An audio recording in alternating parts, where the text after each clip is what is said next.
Alright, collections are the backbone of data management in programming, enabling us to efficiently store, organize, and manipulate multiple values in a single variable. In this episode, we'll dive into two fundamental types, arrays and lists, your go-to tools for handling group data. By the end of this video, you will know how to use arrays in Kotlin, understand the differences between mutable and immutable lists, and also perform some basic operations like adding, removing, and iterating over collection. So let's get started. Let's start with arrays. An array is a sequence of values that are all of the same data type. An array contains multiple values which are called elements or items. The elements in an array are ordered and are accessed with an index. You use array when you know the exact number of items in advance. Let's see an example of things that can be stored in an array. 1. Colors. The list of colors of names of the rainbow. We have 7 colors in it, so we know the total number of items, so we can store it in an array. We have the days of the week, which are 7. You can also store the list of names of the days of the week. And then scores, that's the scores of students in a math test. You know the number of students taking the test, so you can also store that in an array. Let's see how we can create an array in Kotlin. In Kotlin, you create an array using the array of function. So the syntax looks like this. You declare a variable and then you call array of method. You can sometimes specify the data type. Then you pass the list of value into open and close brackets over here. Let's see how it works. You create a variable for, like, say, a list of fruits. The method array of. Then you specify the data type. So this is a variable, but it's a special type of variable that holds the list of all these values. It is different from our first type of variable that we created like this. It stores only one value, which is 24, but this one holds multiple value, which is list of strings. You can also create value for like scores of test results. This variable scores hold these 5 values. Here too, you can specify the type. If we want to print this value, how do we access the individual elements of an array? Or in this case, if we use the print, it will not print the whole list for you. It is telling us the way it is stored in memory. It is bringing us that address from memory. It is not actually returning this value. So how do we access this value? Before that, let's talk about index. An index is a whole number that corresponds to an element in an array. Index tells the distance of an item from the starting element in an array. This is called zero indexing. The first element of an array is at index 0. The second element is at index 1 because it is one place away from the first element, and so on. Arrays in Kotlin are zero indexed, meaning the first element is at index 0. You can access elements in an array using their index, which starts at 0. Let's look at the syntax. First of all, specify the name of the variable. You open and close square brackets, then you pass the index into the square bracket. For example, let's say we want to access this 69. Starting from here, this is the first item, which is at index 0. This is at index 1, index 2, 3, and 4. So if you want to access the 69, this is at index 2, but this is 0, 1, 2. This is how you specify it. 0, 1, 2. So you specify 2. Let's create a variable for and store it inside. Now we can print. Let's run it and see the output.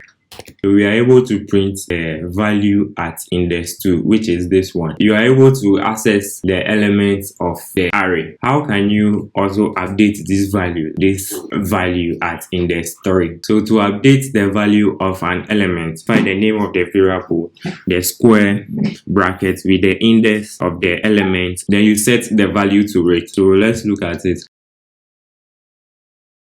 So I want to change the value from 100 to 98, which is the third item. So passing.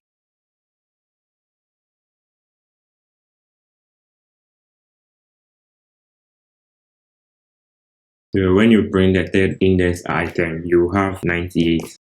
Now the new value is 98. So arrays are fixed in size, meaning once created, the number of elements cannot change. If you need a resizable collection, you should consider using lists, which we will discuss next. Lists are more flexible than arrays because they can grow and shrink in size. Kotlin has two types of lists: immutable lists and mutable lists. An immutable list cannot be modified after it's created, which makes it safe for read-only operations. Let's start with immutable list. You can create an immutable list using the list of function. So let's see how it works.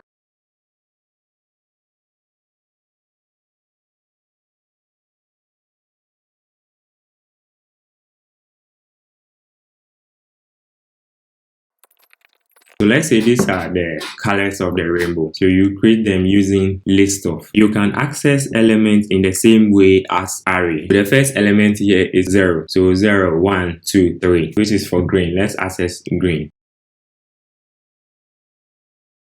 Index 3. And let's see what it brings. So you can see it prints green. If you try to add or remove element from this list, you will get an error. So let's look at mutable list. So you can create a mutable list using the function mutable list of. So it's just mutable you add to mutable list of. So let's see how it works.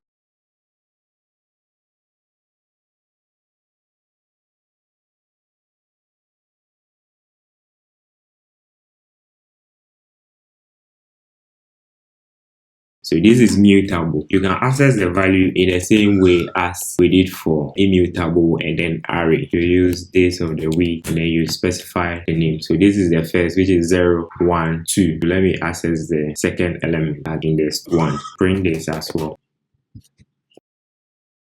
We have Tuesday over here. So let's see how we can add and then remove element from this list. First, to add item, we have days of the week, and then we have the add method that you can use to specify. So we have like Friday. I can remove Monday. I can add Friday. I've removed Monday. So I'm coming to talk about one operation where we can loop through this list, print all the items. So you can use for loop to iterate over a list.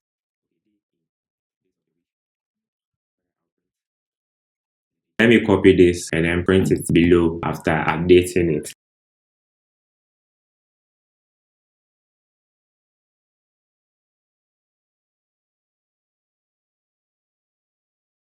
So this is after updating it by adding and then removing Friday and Monday respectively. I'm coming to run it.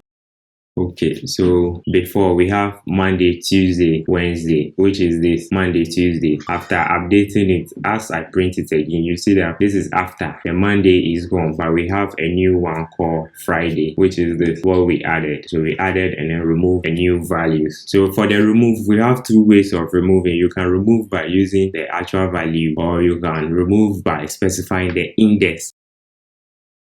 So that one you use remove at. Let me remove the value as index 2. So this is 0, 1, 2. So let me run it again.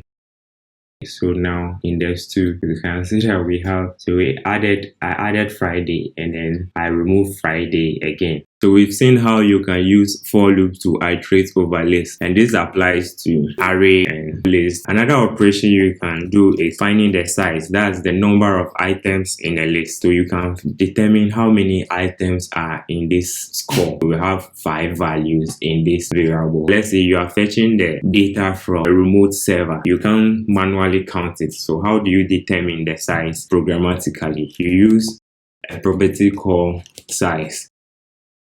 So this one returns the number of items. So I can save it in a variable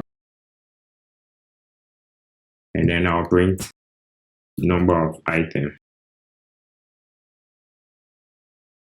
So we have here 5 number of items. When you go to score, you see that we have 1, 2, 3, 4, 5. So you can use that to determine the number of items in a list. There's another way you can iterate over items in a collection by using for each. So let's look at an example. Days of the week, we have for each.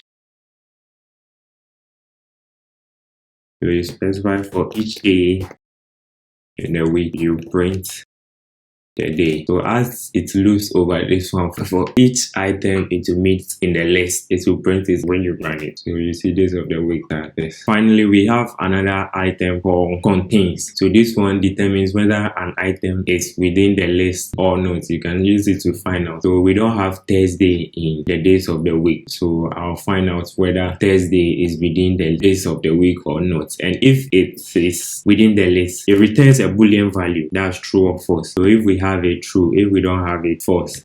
So we have days of the week, and then we have, let me create a variable for this available, and then I'll print it's available.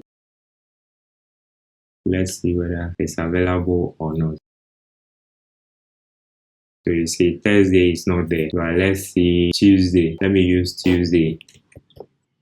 So Tuesday is available, so true. Let's go over some best practices when working with collection in Kotlin. 1. Use mutable collections. Whenever possible, use mutable lists to avoid accidental modification. 2. Use descriptive name. Name your collections based on what they store. For example, fruit is a great name for list of fruit. Thirdly, avoid large mutation. When working with mutable collection, try to avoid large-scale mutation to keep your code simple and efficient. So we covered how to create and use arrays, the difference between mutable and immutable lists, basic operations like adding, removing, and iterating through lists.